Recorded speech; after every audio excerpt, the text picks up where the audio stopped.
So yes, if you want to find the sum of the numbers in a list, you can use the sum function. That is the more efficient, and as you get into coding, that's what you'll want to do. For this assignment, I don't want you to use that because I want you guys and ladies to get used to using a for loop to do things in a loop.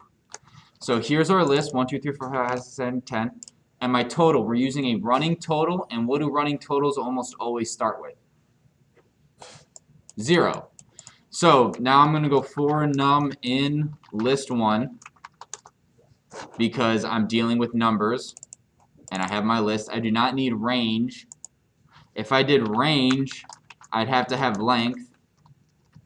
And if I did that, I would have to have num is just going to be 0, 1, 2, 3, 4, 5, 6, 7, 8, 9. That's not what I want. So I would have to do total plus equal list 1 bracket num. That would still work and I'll still get the right answer. I still get 55, but it's just a little, you don't need to do that. It's too much work, too much typing. So you can do for num in list 1, total is total plus num. Or I'm going to start using plus equal almost exclusively in class. So if you guys don't understand what that means, you need to talk to me, but that was on the test, and I think almost everyone got it right. Can't remember if anyone didn't, actually. So this is 55. What it's doing, so it cycles through. So the first time it loops through, num is 1, it adds 1 to 0. The next time it cycles through, num is 2, it adds 2 to 1, which gives us 3. And then it just continues all the way up until we get the answer of 55.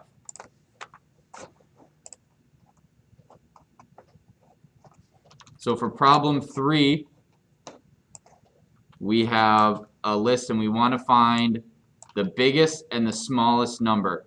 Again, you could do this with, so if this is our list, you can do max of list 1, which gives you -1, and the min of list 1, which will give you -15. Again, I don't want you to do that because I want you guys to cycle through a loop and think about the logic. Once you understand how you would do this, you can use the easy way to do it. But until then, I want you guys to think it through.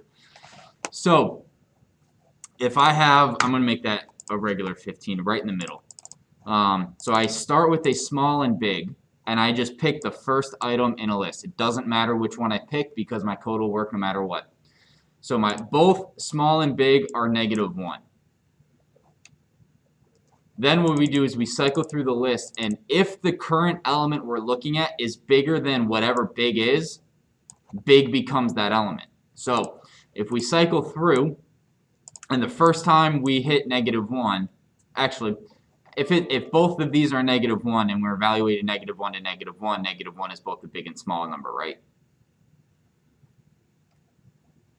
If you have the same two numbers and you're equating which one's bigger, whatever.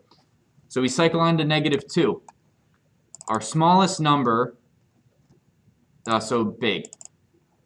Big currently, in the second time we loop through our loop, big is equal to what? -1. What is small equal to? -1. They're both -1 the first time we cycle through. And ooh, you know what? If I do this,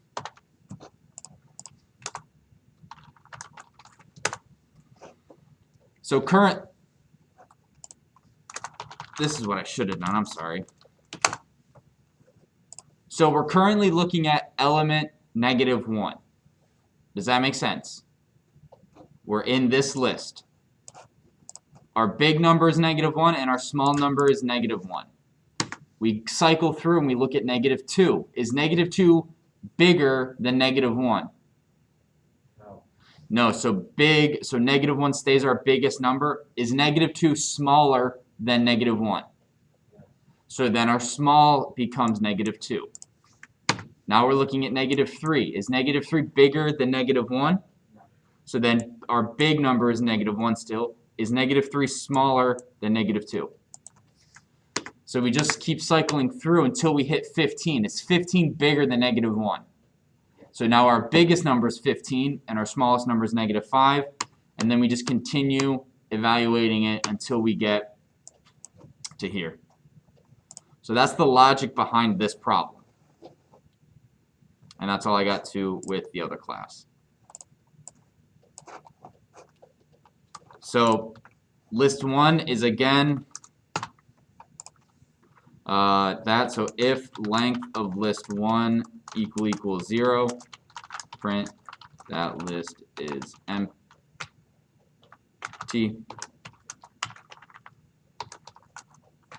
Else print that list is not empty.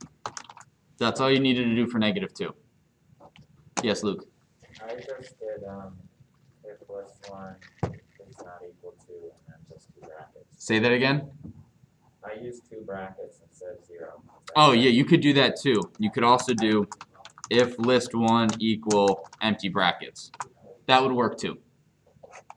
So again, even with something as simple as this, there's multiple ways to do code. So while there are right answers, there's also multiple ways to do something. So using the list, yeah, you can ignore that.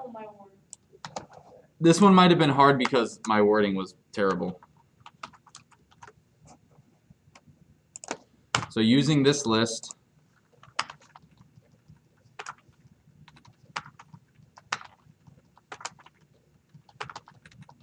this is annoying.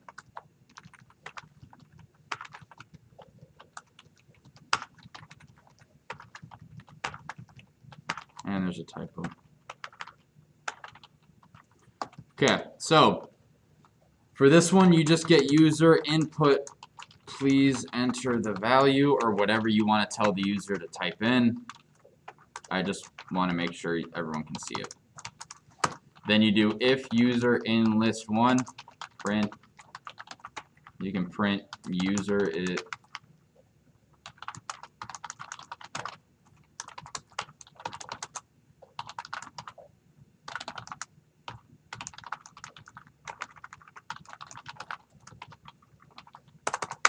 That's number 5. Or number 6. That's number 6. I skipped 5, I'm sorry. Number 5 is using the list, delete whatever index the user wants. So I'm going to take this same list and I'm going to ask user is int input. Yes.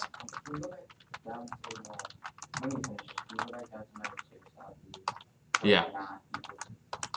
Please enter the index you want to delete. What I would verify is if user is less than or equal to is less than the length of list 1.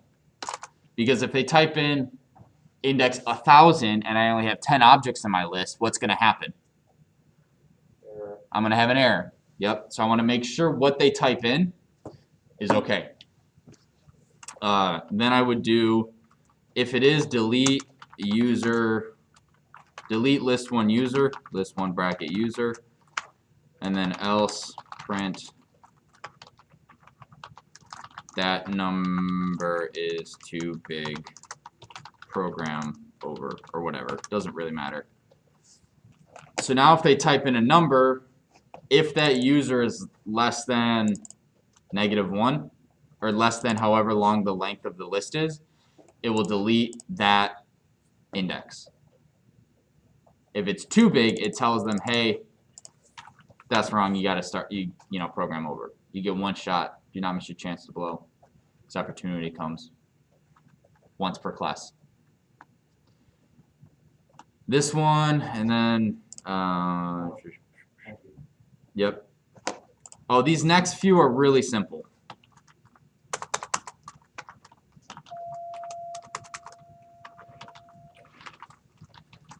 You can literally just do print list 1. Oh, you have to import random. And random.choice. That's how you do number 7.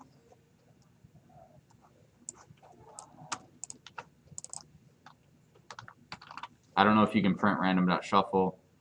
And then this one is for index item and enumerate list 1, print index items.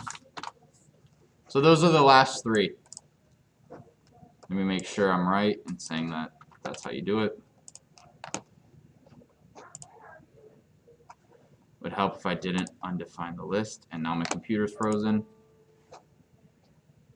Well, my screen just went black. There we go.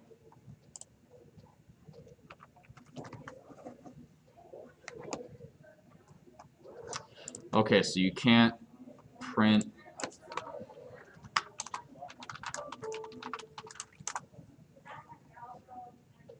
there you go. So this is the answer to the last 3.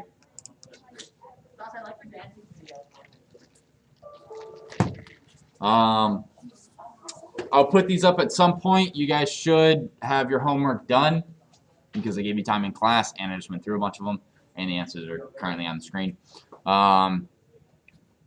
Please get your test corrections in by 10 o'clock tonight. And then, yeah, if you have any questions, let me know. I'm going to stop the recording.